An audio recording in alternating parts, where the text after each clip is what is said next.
Yeah, he is like tearing that rabbit apart. That's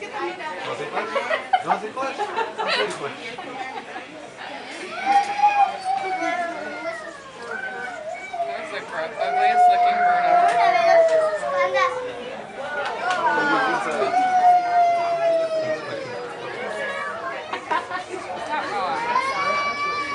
Oh shoot, his liver's popped out.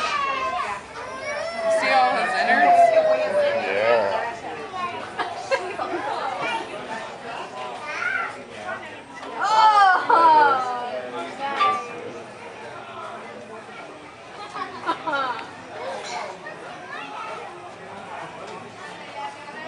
That is crazy. It's just like that pork chop I had this morning. Okay, we're going to do a quick tutorial on piercing a condor's wing. The first thing maybe to do is to talk about the position of the bird when you're going to be working on the bird's wing. So Mike's has the bird in hand. He's got the bird's feet kind of out in flight position, and he's essentially keeping those pinned with his elbow by putting a little pressure on the base of the bird's tail. The wing that you're going to work on is facing you, so we're going to be working on this wing here, and then Mike's controlling the head as well. So when we pierce the bird's wing, we're going to extend it, not completely, only partially, about this far, so that essentially there's about a 90-degree angle in the bend in this wing. And that's the bend in the elbow of the wing.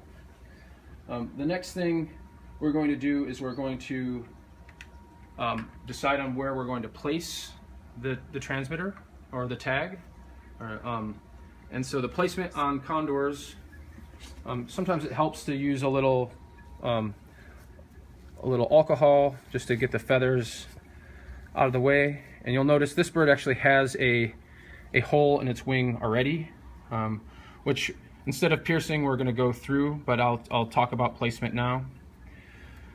I'm going to use basically the width of my two fingers, and then I'm going to pinch with my third finger. This is the width that works for me. For others it may be slightly different, but because your hand size is different. But I'm going to place my index finger right against the bend in the wing, and then I'm going to pierce down. There's two kind of sets of tendons in the wing. There's one that's running along the bone, on the towards the inside of the wing, and then there's one that makes up the kind of the leading edge of the wing. The placement of the piercing should actually be quite close to that tendon bundle of tendons that's running along the bone. So the hole in this wing is actually a little shallow than I would actually pierce. It's about 25 years old, so it's possible that it was pierced deeper and then just migrated out. This bird also wasn't pierced for a transmitter because it's a captive bird, so it's possible that the placement of the piercing was not exactly fitted for wearing a GPS unit. So anyways, so I'd actually put the piercing of this wing, or the piercing of this wing right about here, right where this kind of feather is located. So when I do that, and when I select that location, I pinch the wing there. I want to make sure that I'm not moving either layer of skin. I want to just grab the wing and hold it snug and not slide it around, so that it's at a position of rest. And then I'm going to pierce the wing. I'm not going to actually do it this time, but by putting the edge of the needle against my thumb and right into the spot that I would go. So this is essentially where I would go for this bird. Again, I'm not actually poking anything through. The needles are hollow, so they have a hole in them, and they're very sharp. And so when you're going through, it's important to place the blade of the needle, the sharp edge of the needle, away from the tendon. So don't face the tendon that you're piercing next to, because if you push down through and accidentally nick that could be very harmful to the bird. So the process of putting a transmitter in after the bird's been pierced, essentially I'm not going to pierce all the way through, but I'm just going to go through the existing hole. But you hold that.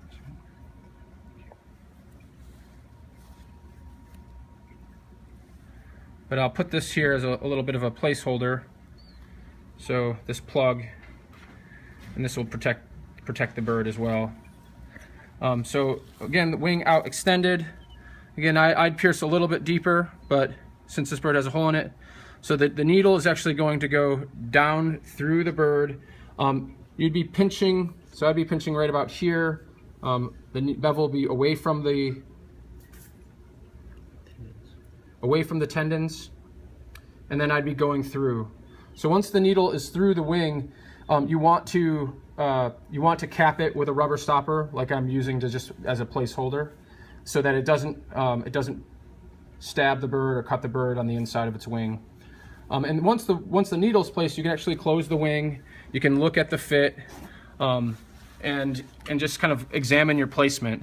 Again, this placement's a little shallow because we're going through an existing hole, but it's not the worst.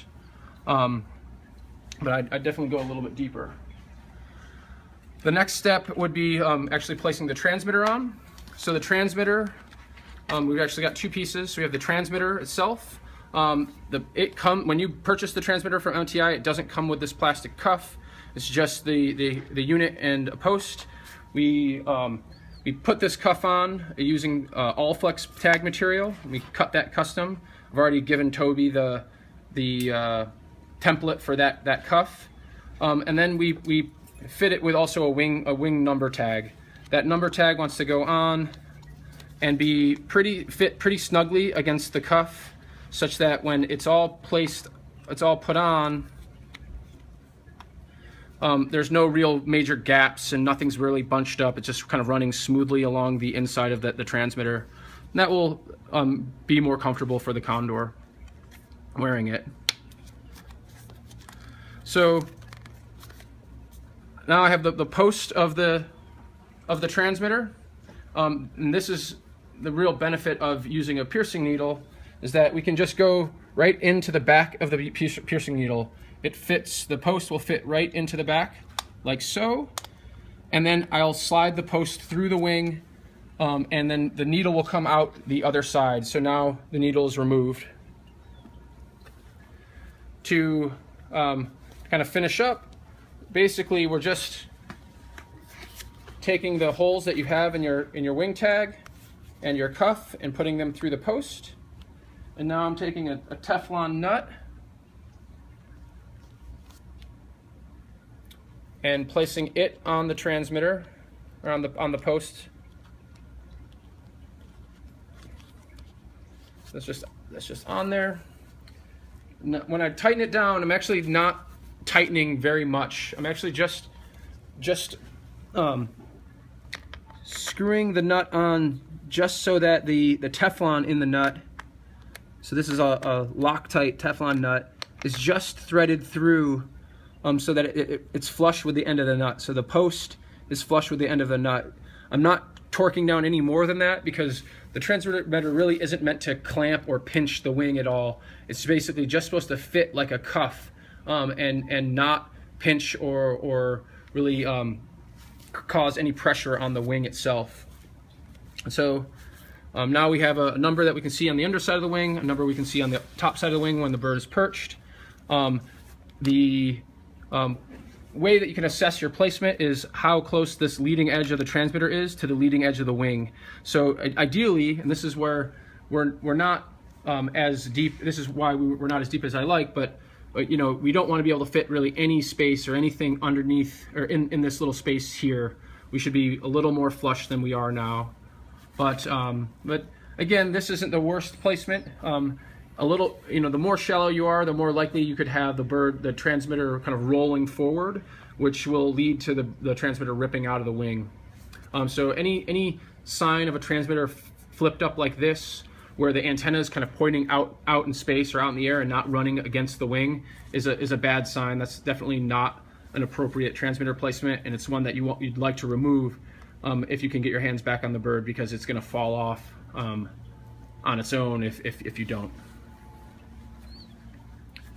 So that's the placement of the microwave telemetry GPS or Argos GPS transmitter for a condor on the patagium. Is your finger in the way? Yeah, the whole time.